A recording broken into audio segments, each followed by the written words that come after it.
Greetings, Sir and Sirettes, and welcome back to From the Depths with me, Lathrix, and of course, welcome back to the Unnamed Fortress. In today's episode, we are going to be finishing the fortress once and for all, and testing out a brand new version of the Firehawk. No longer does this new prototype use advanced cannons, but instead uses a very nasty laser and a whole host of anti-missile systems. It's a little bit more on the technologically advanced side to the regular Firehawk, being even a little bit lighter and better armoured, but it packs a nasty punch. So hopefully that thing will lead us to victory against the Deepwater Guard once and for all extremely soon. I foresee the Deepwater Guard's destruction, hopefully in the next episode. But on to our main bit of today. Let's finish off this fortress once and for all, so that we have a fortress we can spawn in whenever we actually care about a resource zone. So I've built up the armour around the edges. I've done a bit of a nice-ish looking armour cap for the main turret. The problem with this one is that it's so big, it was very difficult to make anything that looked sleek. Every time I tried, it just ended up looking very silly and a bit too small for the actual turret itself. So we're going with a very bland, kind of blocky turret there. Hopefully we'll make something a little bit more unique for the flat cannons on the side. I have reworked the missiles and reworked the inside of the fortress, so now it is a truly fortified area for all of our resources, so no longer do I have to build another building, and with that, it means I've freed up this space purely for the refinery, so we can make, I'm going to probably guess, a couple of separate refinery buildings, all just with a single fuel refinery inside of them. This way we can replace fuel quickly once we use it to simply transfer to our flyers and to whatever kind of ship actually needs the resource. So let's get started with that. I think I'm going to start off with the refinery, and we'll do the turrets last, as like I've said before, I really don't like doing turret caps. I'm not good at them, I'll be perfectly honest, I am terrible at them, and I just find them really boring to do, but regular buildings and walls and stuff, I find a lot more fun. So we're going to make a 3D kind of hallway here, kind of protruding a little bit to give this a little bit more, I don't know, a bit more dominance of the area, a bit more grandeur, importance, as this is the fuel refinery. This is going to be so important for almost all of our fortresses. I think it deserves a bit more than simply the engine area, honestly. As much as engines are obviously very much needed, I've even snuck in a couple of more high-powered ones in the corner there, it's not something which we're really going to be calling upon in the future, not really looking at or changing. Once it's there, it's going to be there. This, on the other hand, I'm still learning about refineries. As you can see, I've just plonked them down for a few tests. This is not a good refinery, do not copy this. This is me being stupid and forgetting I was being stupid earlier. So what I'm thinking of doing, okay, so there's two options. Either we have 3 small buildings actually attaching themselves to the wall, which would be good because it means we could use this metal lip here without having to completely alter it, or we could have 2 buildings, one attaching to this wall here, which would actually be quite good, even more fortifying the resource cache in there, and then one on the other side, once again reinforcing the side armor here, well, the back armor of the fortress.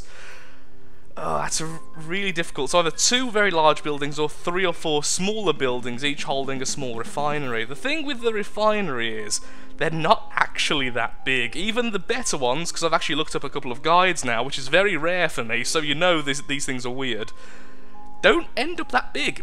Once again, this patch has been all about you don't get rewarded for building big. Generally, smaller is better. That's why, although that railgun is ridiculous, and it can crush an entire ship in one shot, these flat cannons, so much better, so much better. The only thing right now which is still better when bigger is the custom cannons, and I'm trying not to use those too much, although saying that, I may end up building them around the edge. As what the last thing I would like to do to this fortress is perhaps add some very small weapon systems, I'm not sure what, mostly for looks around the outside, possibly on some kind of little platform of their own, something like this, perhaps a circle coming out of the edge, a little bit lower than the lip, which will just hold a weapon in the middle. Of course I'll make it more circular than this square.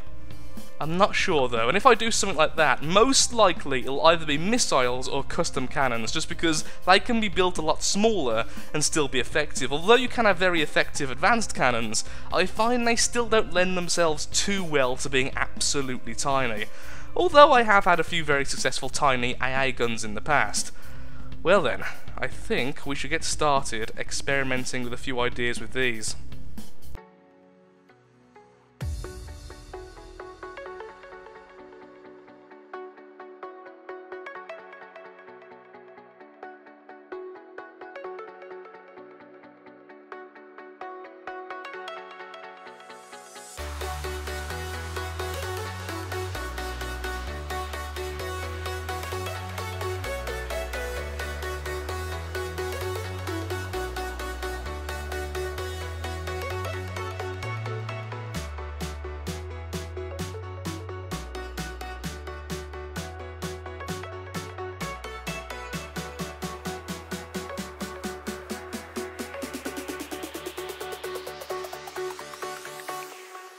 Jack it up.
Jack it up.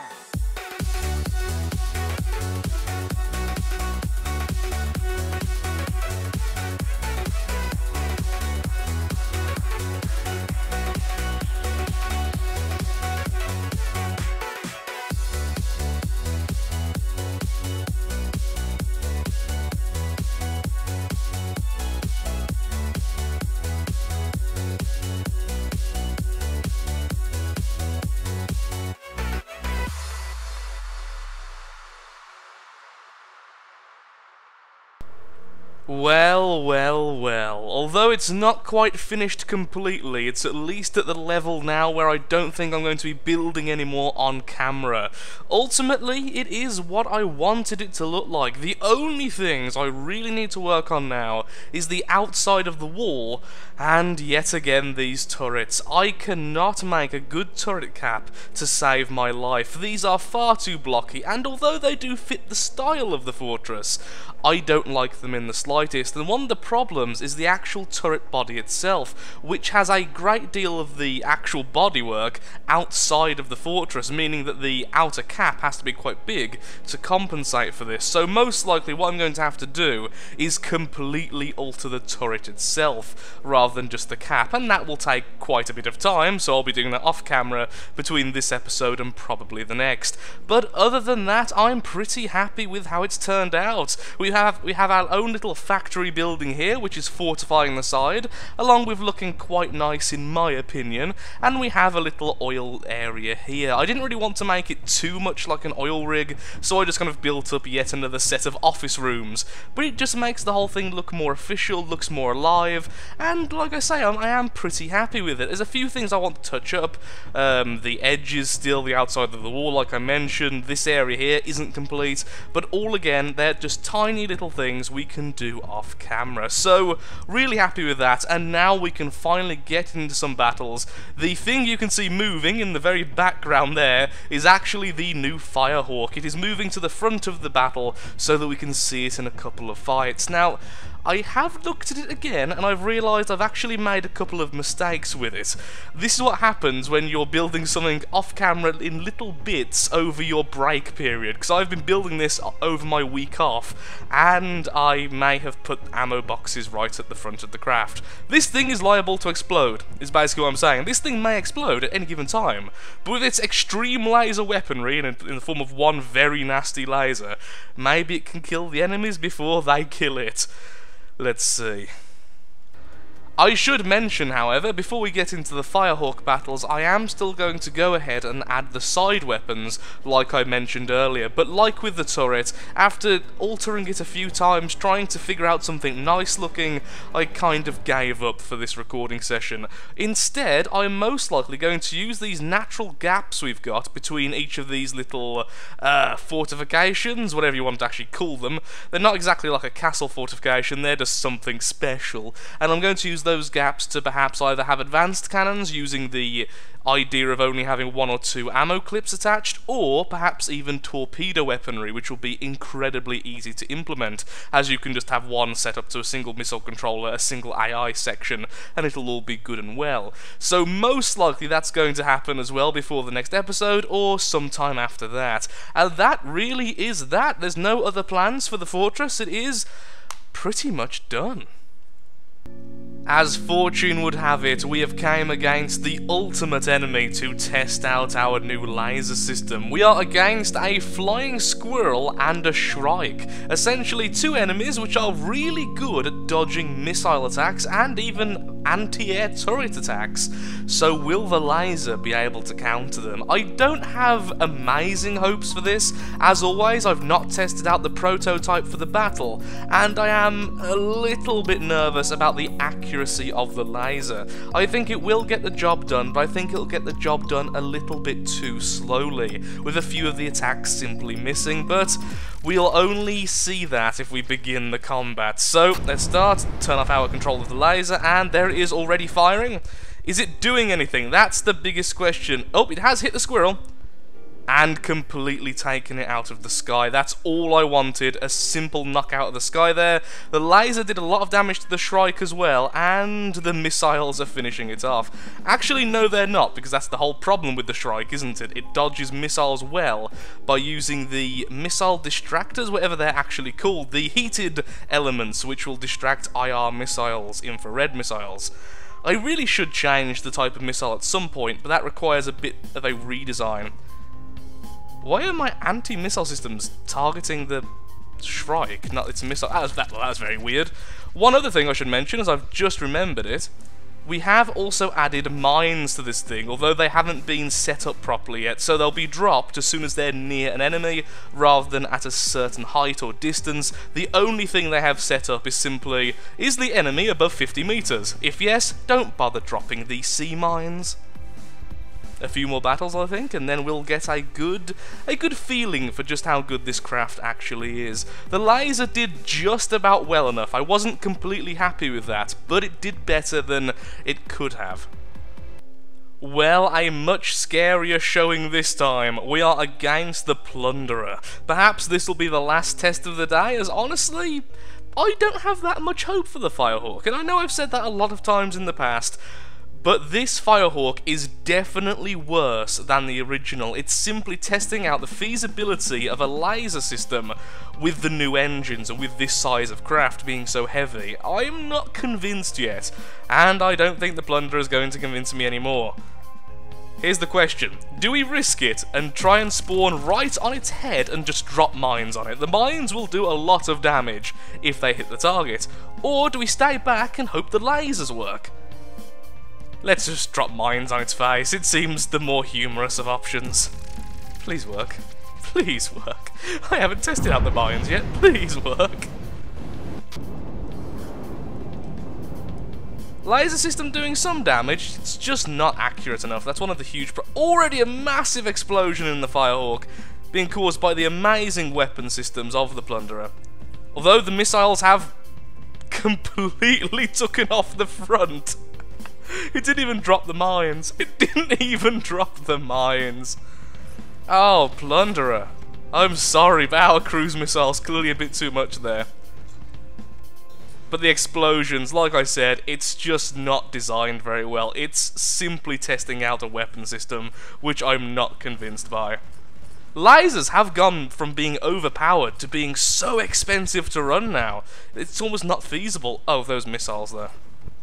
Oh, those missiles there. Can you please just drop the mines? I don't care if you miss. Oh, look how much damage that gun's doing to me. There's chunks of Firehawk everywhere. Nope, I think I just saw the missile system. Nope, there's the mines. I'm about to say I thought I saw them get detonated, but they are dropping them, including one of the flares. There's the rest of them dropping later because the system was damaged. You helped, guys. Seriously, you guys really helped. They would have helped. But, yeah. On the upside, the self-repair system of the Firehawk seemed to be doing pretty well, which I am proud of. There's basically just a lot of repair bots in this thing. Is it already fully functioning? How much health? It's now at... Yep, full health. It did end on full health, but so much damage being taken then. Oh, I really need to work on this thing.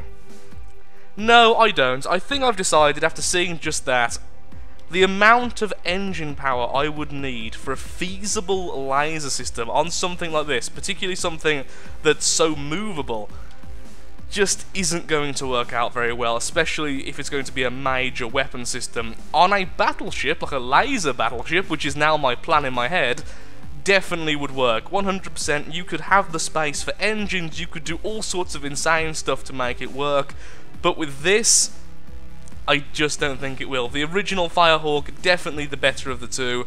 Much more space for defense, using the advanced cannons which actually work. The only thing I'm concerned with is anti-air combat, but honestly, we've seen the missiles take out flying squirrels. What are they going to miss?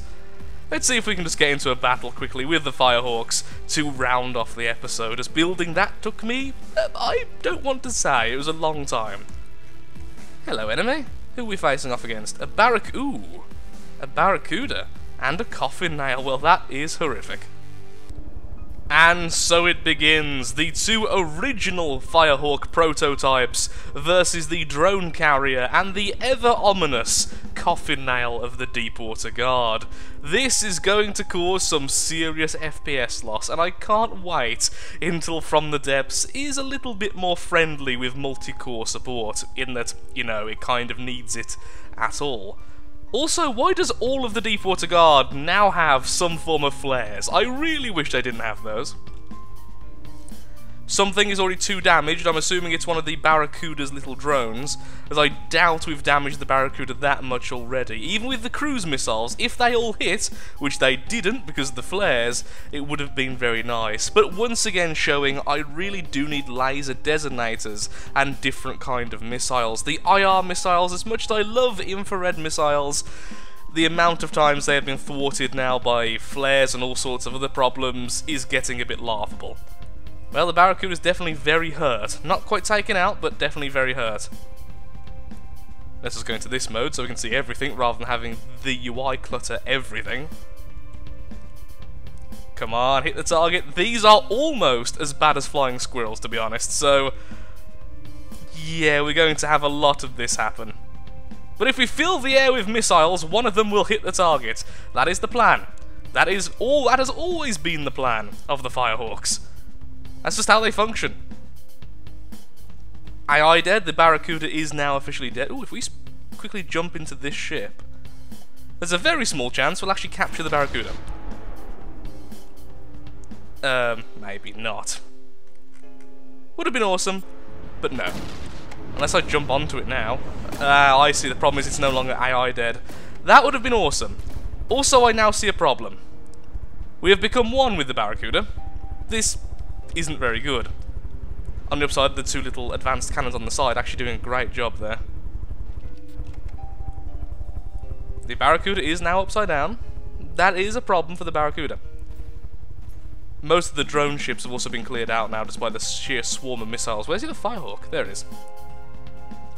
Like I said, oh there you go. That one just hit the target a little bit. Was it enough to slow it down? Doesn't seem like it.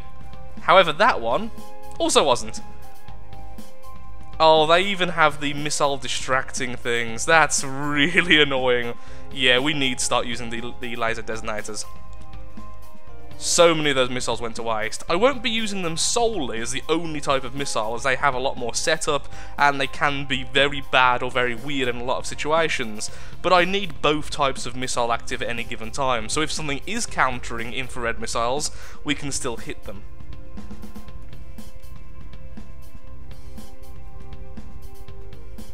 Goodbye, little guy. Oh, look, it's being taken back into the mothership for repairs. The problem is, the mothership just blew up.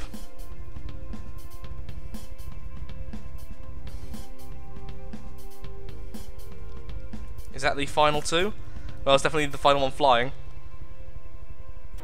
Oh, it rammed into me and killed me in its last action before being destroyed. Actually, the other Firehawk's currently in the water. Oh dear. So one Firehawk did get down. I would respawn, but honestly, oh, fine. I was about to say, by the time I land, the battle's probably going to be over.